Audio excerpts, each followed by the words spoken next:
माननीय सभापति महोदय, आपने जल जैसे महत्वपूर्ण मुद्दे पर मुझे को बोलने का मौका दिया, इसके लिए आपका धन्यवाद।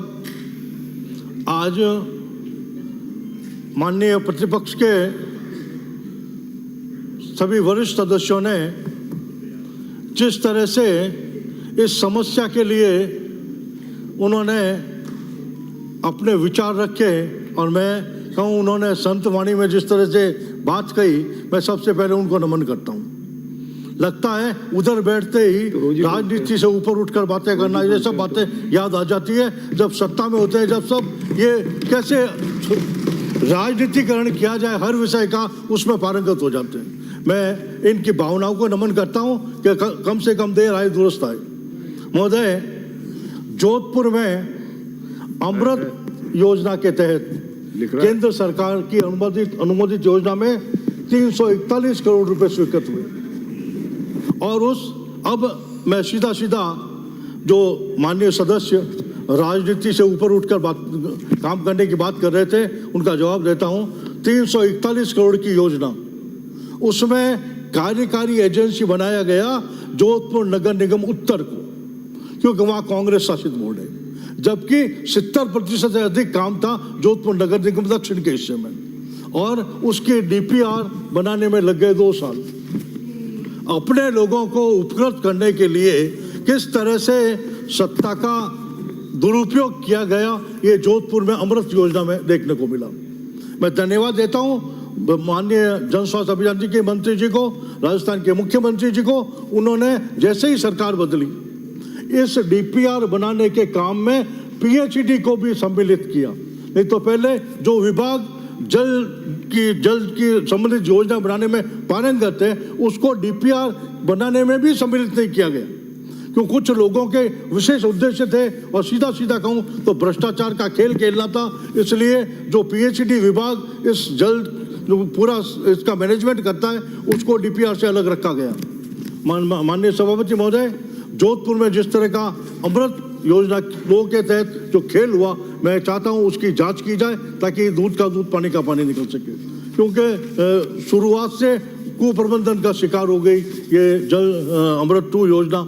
हालांकि मैं धन्यवाद देता हूं पीएचईडी मिनिस्टर को कि उन्होंने हस्तक्षेप करके इसको सुधारने का कार्य किया है। निश्चित रूप से भजनलाल जी की सरकार धन्यवाद की पात्र है। माननीय महोदय, मेरे विधानसभा क्षेत्र सूरसागर में प्रथम सत्र में मैंने मुद्दा उठाया था पाक विस्थापितों के लिए मूलभूत सुविधाओं का विस्तार करने के लिए। उसके तहत जन स्वास्थ्य अभियांत्रिकी विभाग ने 1,69,00,000 की योजना अंबेडकर नगर में कालीबेरी में स्थित वहाँ उनके लिए विशेष योजना स्वीकृत की। मैं माननीय मंत्री जी का धन्यवाद देता हूँ, और आशा करता हूँ अभी वो मुख्य अभियंता के स्तर पर अटकी हुई है, उसको जल्द से जल्द लागू कराकर पाक विस्थापित भाई बहनों के लिए जिस तरह से मुख्यमंत्री जी ने संवेदनशीलता का परिचय दिया था, उसी संवेदनशीलता के साथ प्रशासन भी उसको आगे बढ़ाते हुए जल्द से जल्द उस योजना को क्रियान्वयन करने में लागू करेंगे उसको, ऐसी मेरी मांग है। जोधपुर में एक विचित्र समस्या है। जोधपुर में जल की कमी नहीं, अगर वहाँ जो करीबन 69 पंप लगे हुए हैं, अगर वो पंप जमीन से पानी निकालना बंद कर दें तो जोधपुर शायद तैरता हुआ मिलेगा। 24 घंटे जो पंप चालू रहते हैं, इसलिए जोधपुर में भूजल का स्तर मेंटेन रहता है। मेरा उसमें से काफ़ी जो ट्यूबवेल है उनका पानी काम में लिया जा रहा है, लेकिन अभी भी कई ट्यूबवेल ऐसे हैं जिनका पानी खाली सीवरेज के लाइन में डाला जा रहा है।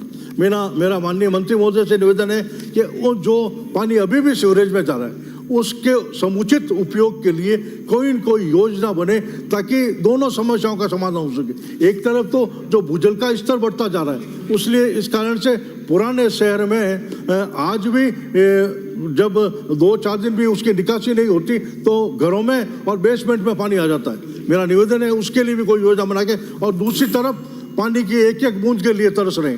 ये दोनों समस्याओं का समाधान एक अगर समृद्ध योजना बने और भूजल का दोहन ढंग से हो, और उस दोहन के बाद उसका समुचित उपयोग हो, तो निश्चित रूप से इस समस्या का समाधान होगा। मेरा निवेदन है माननीय मंत्री महोदय से कि इस संबंध में भी कोई न कोई कार्रवाई करेंगे।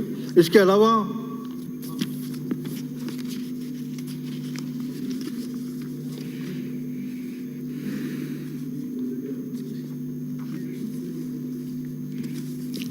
जोधपुर में परंपरागत रूप से करीबन 100 ऐसे जल स्रोत हैं। अगर उनका संरक्षण किया जाए तो जोधपुर में जो पेयजल की आपूर्ति है वो सुनिश्चित की जा सकती है। कई बेरे बावड़ियाँ तालाब ऐसे हैं जिनका संरक्षण अगर सरकारी स्तर पे किया जाए तो मैं समझता हूँ कि जोधपुर में जो 2 महीने का क्लोजर हर बार सरकार को लेना पड़ता है, उस समय में उस पानी को संग्रहित कर हम निश्चित रूप से इस समस्या का निदान भी कर सकते हैं।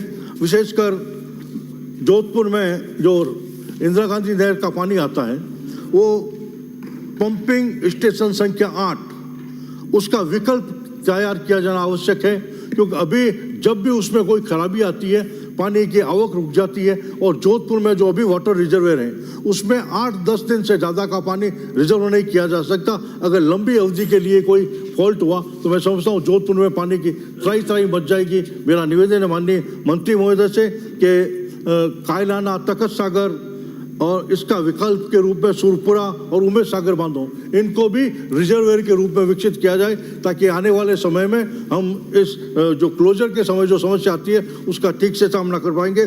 मेरा निवेदन है कि मेरे सूरसागर क्षेत्र में रीटा चौधरी एक मिनट सूरसागर विधानसभा क्षेत्र में कई खनन क्षेत्र जो बहुत डीप हो गए और बंद हो गए और उनमें वर्षा का पानी बढ़ता है।